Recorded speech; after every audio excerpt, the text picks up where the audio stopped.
Oke, part yang pertama gue udah bahas mengenai pengalaman gue selama gue pakai Honda Mobilio ini ya, udah tahun ke-6.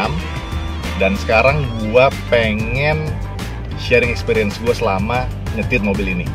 Oke, pakai seatbelt dulu.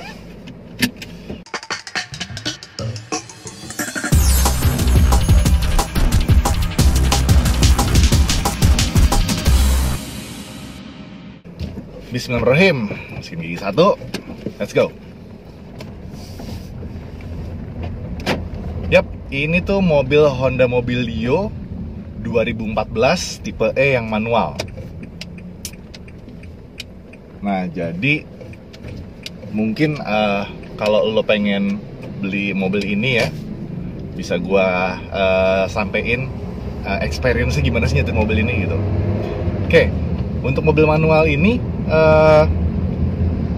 impresi gue ya pas pertama kali beli mobil ini, jujur aja dari penyesuaian megang setirnya nih agak beda nih, karena sebelumnya mobil pertama yang gue pakai sebelum Mobilio ini adalah si Karimun kotak.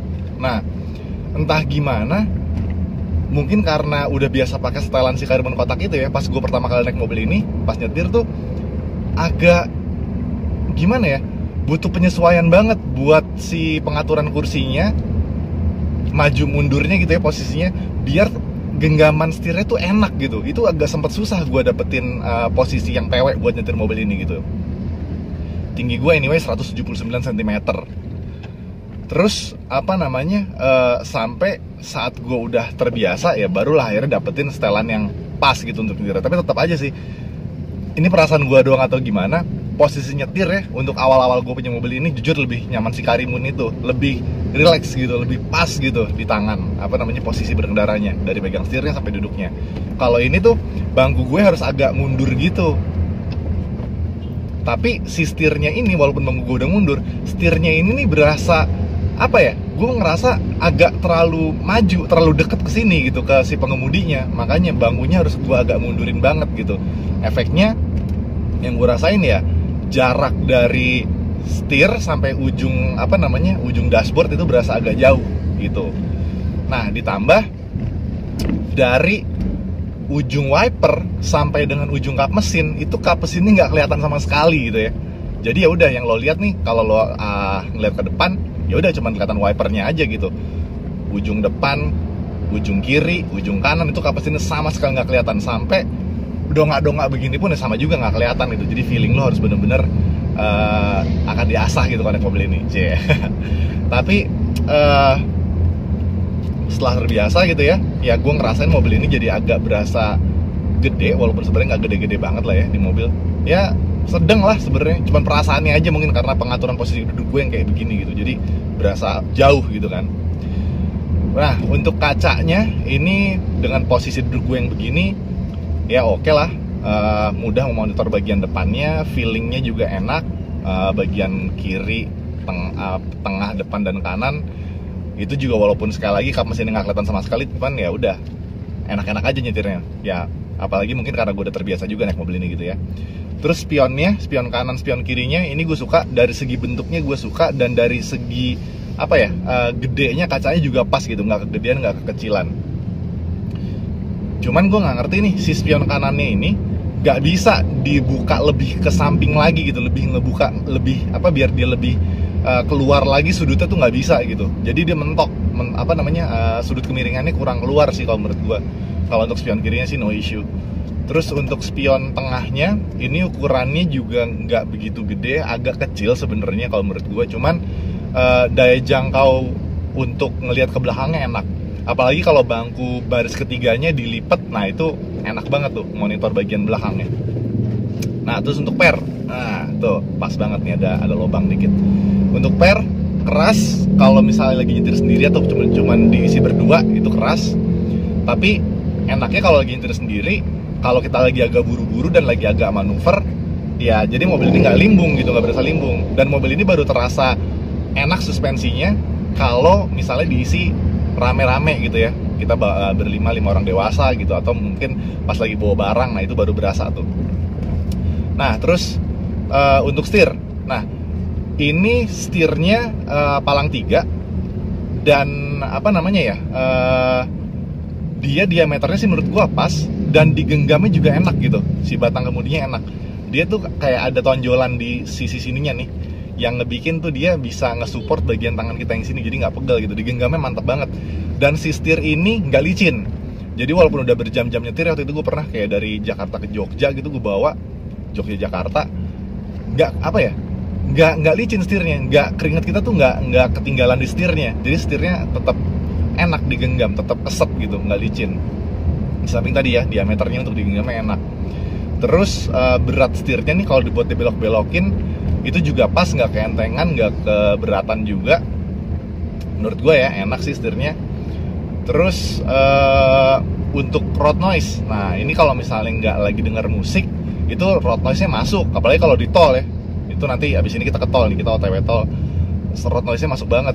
Dan suara dari luar juga jelas masuk banget. Terus kalau misalkan lagi hujan, nah ini nih atapnya nih, wah keretak lumayan rame kalau kena air hujan.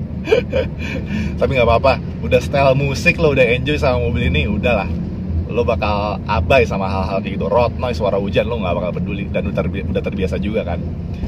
Nah terus apa namanya, untuk posisi duduk ya ini nggak tinggi, nggak rendah, biasa-biasa aja. Dan dashboardnya juga sedang, nggak pendek-pendek amat, ya biasalah, bukan tipikal mobil yang berdashboard rendah gitu ya. Nah terus untuk bangku, nah ini lucu nih, di awal-awal nih jadi bahan ledekan yang mobil di 2014 ini. Bangku yang lo lihat nih ya, banyak yang bilang nih kayak pocong lah, apalah. Karena dia si headrestnya nggak bisa di setel-setel, jadi udah fix gini, mati, kayak jok balap sih kalau menurut gua. Cuman saat itu buat bahan ledekan banget. Ferrari juga ada kok jok yang kayak gini, cuman gak ada yang ledek Ferrari gitu. Beda guys. Nah joknya sendiri asli keras, dan awal-awal gue bilang gila ini mobil joknya keras banget tuh. Cuman seiring berjalan waktu udah biasa juga, ya udahlah ya, nggak apa-apa. Terus dia ada sedikit kayak ini nih, sayap kiri dan kanannya, jadi kalau agak lagi belok-belok nih agak nahan badan biar nggak kelempar kiri kanan kayak gitu. Terus yang gue senang juga dari mobil ini, kalau kita lagi di jalan raya kayak gini ya, dan kalau kita lagi masuk ke dalam gang yang agak sempit, mobil itu enak gitu. Dari segi dimensinya nggak terlalu besar, nggak terlalu lebar. Walaupun dia agak panjang ya, cuman dia nggak terlalu lebar. Jadi buat masuk ke jalan yang sempit tuh enak. Tapi tetap bisa mengakomodir kebutuhan gue yang anggota keluarga gue tuh ya, kalau full team kita lagi jalan bareng, 3 orang dewasa termasuk gue, dan 3 orang anak kecil gitu. Paling gede sekarang umurnya 7 tahun. Itu masih mumpuni banget lah ini mobil. Jadi secara akomodasinya gue dapat, bisa ngangkut semua keluarga gue. Cuman secara dimensinya juga nggak gede-gede banget. Jadi saat gue masuk ke gang-gang sempit atau jalan-jalan yang kurang lebar, masih enak gitu. Tuh Mobilio. Terus untuk biaya perawatannya segala macam, gue sempat singgung ya di part 1. Sorry nih gapnya jauh banget antara part 1 sama part 2, yang nggak aja nih part 2 nya. Gue test drive apa ya, bikin video sambil nyetir gini banyak kan di mobil orang, mobil gue sendiri malah baru ini. Nah untuk part ya sedikit gue ulas sedikit ya. Itu gue ganti lower arm kiri, terus support karet yang di bagian atas tuh, di dekat rumah bannya, di bagian dalam itu gue ganti. Terus gue ganti fan belt juga. Itu angkanya berapa ada lah di part 1, lo bisa lihat. Terus gue pernah ganti juga engine mounting nih. Nah Mobilio ini engine mountingnya punya 3. Satu yang gede di depan kanan dekat AC di ruang mesin, yang 2 lagi di bawah sama di sebelah kiri itu yang kecil-kecil. Nah yang sering rusak tuh yang gede. Nah itu saran gue mendingan lo beli di bengkel resmi aja sih. Waktu itu gue beli 800.000 dan awet. Gue pernah beli di luar bengkel resmi ya, itu kayaknya barangnya palsu sih ya. Setahun gue ganti 2 kali men, 600.000 kali 2, 1,2 juta. Kesel banget gue. Ini punya bengkel resmi 800.000 beres gitu kan. Tuh. Nah terus mobil ini untuk pakai harian juga termasuk irit sih, nggak yang boros-boros gimana. Jadi dipakai harian tiap hari ke kantor ya. Jarak dulu pas belum ada pandemi, belum ada ganjil genap, itu sehari tuh 55 km gue naik mobil ini, dan bensinnya sih termasuk irit ya. Iritnya dapat dan powernya juga dapat. Nah itu yang gue suka tuh. Tapi ya gitu, Mobilio ini mobil keluarga, low MPV, means MPV murah. Powernya itu bukan buat lu kebut-kebutan, bukan buat gue kebut-kebutan, tapi lebih mengakomodir kalau gue lagi jalan keluar kota, bawa keluarga plus bawa barang muatannya di belakang, nah tenaganya nggak habis. Karena di luar kota kan ketika kita pengen nyalip truk, nyalip bus atau nyalip kendaraan di depan kita, itu kan kita perlu tenaga gitu ya. Nah itu kepake banget tuh, terlebih mobil ini manual. Nah ini enak banget ya responnya. Oke, sekarang kita masuk tol nih. Oke, kalau lagi jalan santai, jalan normal ya, ini 3.500 ngoper gigi, ya enak, santai gitu.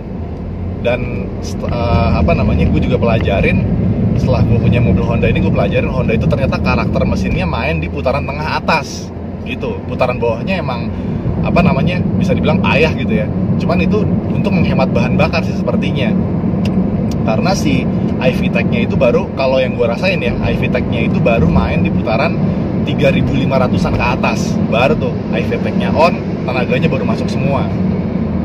Kalau lagi agak buru-buru ya gitu, gue selalu ganti gigi di 4.000. Atau kalau gue lagi agak konvoy sama mobil yang kapasitas mesinnya lebih gede, ya mau nggak mau gue mainnya di 4.500 sampai dengan 5.000 baru ganti gigi. Wah itu mantep banget deh.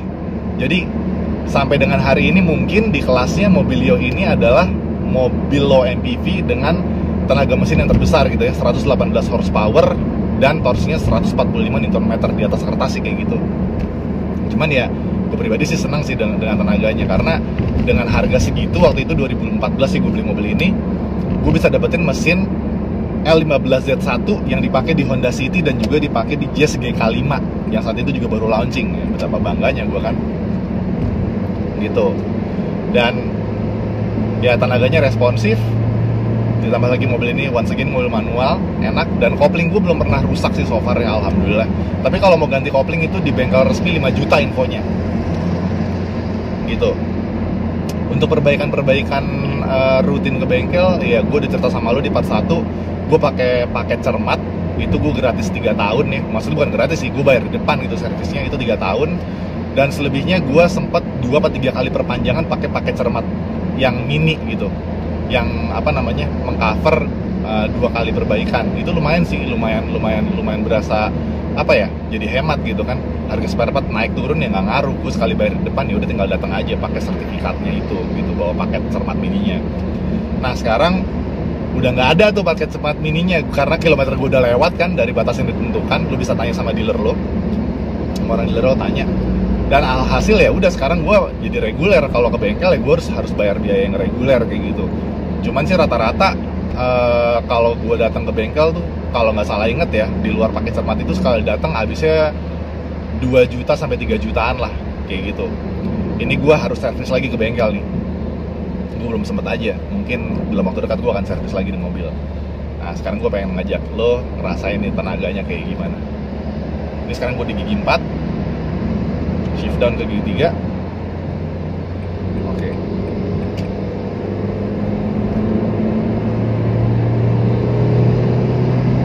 Tuh, pas di 3.500-4.000 suara mesinnya tuh beda gitu, mulai agak ngeraung gitu, dan tenaganya beda sih masuk. Kalau di bawah itu ya santai. Ya, road noise-nya masuk ya. Mungkin gue nggak tahu tempat lo kedengeran apa enggak, dan gue nggak tahu semoga di tempat lo bisa denger suara mesinnya juga gitu.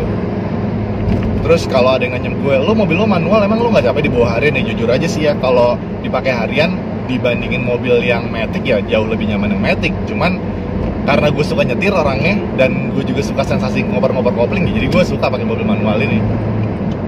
Handbrake, yes, enak sih mobil ini buat shifting juga termasuk sigap lah mobilnya. Ya mungkin apa yang gue omongin ini bisa jadi subjektif ya, karena secara gue juga pakai mobil ini dan sudah terbiasa gitu. Kalau lo ada punya pengalaman sendiri, mungkin buat lo yang pernah bawa Mobilio manual, boleh ya sharing-sharing pengalaman lo di kolom komentar. Mungkin yang lo suka apa, yang lo nggak suka apa dari Mobilio ini gitu. Nah untuk model nih, anyway ini subjektif juga ya. Jujur gue lebih seneng Mobilio yang angkatan gue ini, yang mukanya masih kayak Brio yang awal tuh, lancip gitu. Kalau yang sekarang, yang setelah ganti muka, jujur gue kurang suka, karena menurut gue si Mobilio itu berusaha pengen jadi kayak Avanza gitu, pengen mencitrakan dia tuh tinggi, padahal enggak. Mobil ini kan mobil yang agak pipih lah ya. Kalau Avanza kan dia kan tinggi gitu. Gue agak kurang suka tuh model, jadi kurang runcing lah. Terus untuk mesin gue pakai oli yang green nih, banyak orang nanya, "Bang, pakai oli apa sih yang enak buat Mobilio?" Gue 6 tahun pakai oli yang paling murah ya, olinya Honda yang green, yang hijau tuh. Nggak pernah ada masalah sampai hari ini, alhamdulillah, baik-baik aja. Ban, nah, banyak juga yang nanya, pakai ban apa sih? Pakai ban apa? Gue pakai ban murah aja, ban bawaannya dia yang GT Radial Campiro Eco, nggak ada masalah sampai hari ini. Gue pernah ngerem dari 100 sampai 0 di tol tuh ya, alhamdulillah baik-baik aja, mencengkeram dengan baik. Hujan-hujan juga pernah, waktu itu gue naik mobil ini agak kenceng karena ada ngehindarin cons di depan, agak ngerem harus agak manuver ekstrim gitu, juga baik-baik aja mobilnya. Tapi gitu, gue termasuk rajin sih untuk ngerawat ban. Tiap 3 bulan itu gue kuras nitrogen, dan gue rajin ngecek apa namanya tekanan angin, harus sama tuh 32 rata. Kalau misalnya gue keluar kota bawa barang banyak, nah itu baru tekanan ban belakangnya gue lebihin sih. Kalau di petunjuk di mobil ini, ban belakangnya kalau lo bawa barang yang banyak tuh sampai 36 apa 38 gitu ya, gue lupa. Lo bisa cek deh di buku manual, sama ada nih di pintu kanan. Lo buka pintunya, di bodi tuh gak kelihatan tuh berapa tekanan bannya, kayak gitu. Untuk bensin, kalau menjelang hari H lu ke bengkel itu agak boros sedikit gitu. Cuman kalau misalkan lu baru-baru servis ya irit banget.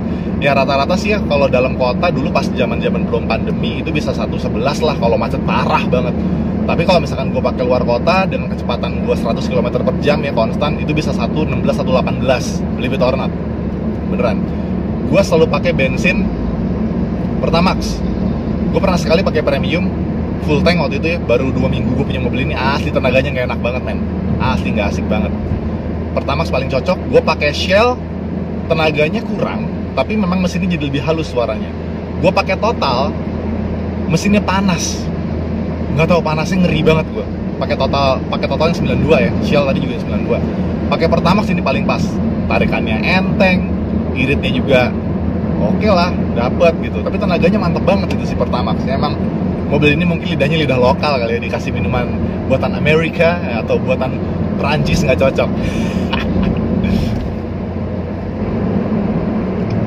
Nah, terus sama satu lagi, mobil ini tuh gigi 1 sampai gigi 4 nih menurut gue sih oke banget gitu buat nariknya, asik banget. Cuman kalau udah masuk ke gigi 5, kalau lagi agak buru-buru, itu nggak enak gitu. Kalau misalkan gigi 5 udah masuk, kita lari 100 aja, RPM-nya udah tinggi. Nah, bagi yang lo yang tahu mungkin kenapa alasannya, mungkin dari segi spek teknisnya atau lain-lain, bisa share di kolom komentar ya. Kalau menurut pendapat awam gue, ya once again mungkin pertimbangan engineer-nya Honda, si gigi 5-nya itu sengaja dibuat agak payah gitu ya rasionya. Ya karena memang buat safety mungkin ya, karena ini mobil low MPV sekali lagi, bukan mobil performa. Jadi gigi 5-nya payah. Lari 140 bisa sih, 160 juga bisa gue, cuman RPM-nya udah 4.000, 5.000 dan itu teriak banget gitu. Jadi gue kalau keluar kota yang jauh-jauh ya 100 aja lah, nggak usah buru-buru, buat safety aja, karena mesinnya udah tinggi RPM-nya gitu. Terus mobil ini juga punya eco indikator, dan si eco indikatornya ini berguna banget buat patokan biar kaki kita tuh tetap berakhlak gitu ya. Dan itu gue latihan nyetir dengan akhlak yang baik kakinya, karena untuk ngejagain si lampu eco itu nyala. Kalau lampu eco yang nyala itu irit loh, asli irit banget untuk ukuran mobil 1500 cc gitu guys. Nah terus untuk kualitas audio, audionya sih menurut gue juga lumayan lah ya untuk ukuran OEM. Ini mobil nggak gue apa-apain, masih standar plug, nggak pernah gue modifikasi, nggak pernah gue apa-apain, masih standar banget. Ada isu recall, tapi alhamdulillah mobil gue nggak kena. Setiap gue ke bengkel resmi, gue tanya ada recall nggak di mobil, gue suruh buka database-nya dia, dan alhamdulillah nggak ada. Bahkan gue juga rajin nyari sendiri gitu, nyari-nyari di internet, pastiin sasis mobil gue ini nggak kena recall gitu. Yang kena recall tuh si Matic, yang Maticnya CVT itu kena recall. Dia pulinya sama settingan ECU-nya nggak pas atau gimana gitu, lupa ya. Kalau mobil ini enggak. Gue suka ngebayangin ya, bisa nggak sih gearbox manualnya si BRV itu dicangkokin di mobil ini? Kalau bisa kayaknya mantep sih. Gue penasaran sih BRV yang manual 6 speed tuh kayak gimana sih rasanya. Pasti enak banget kayaknya ya. Jadi gigi 5-nya mungkin nggak terlalu teriak, karena dia bisa langsung direndahin lagi RPM-nya di gigi 6. Jadi buat kalau lo speeding gitu ya, nggak terlalu tinggi RPM-nya. Mungkin lo ya, gue belum pernah naik BRV manual sih, penasaran juga.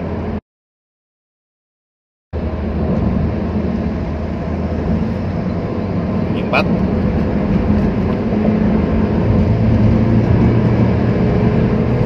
Wow, asik banget tuh tarikannya. Buat manuver, 5. gitu. Sigap lah nih mobil.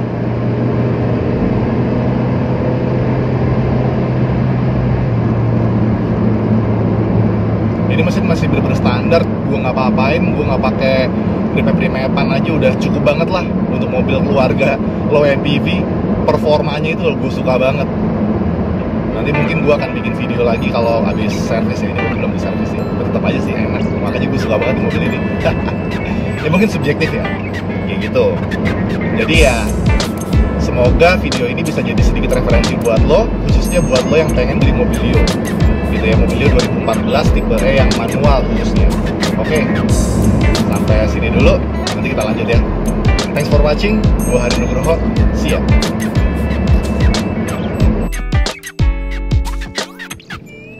Oke, kali ini gue udah ada cut.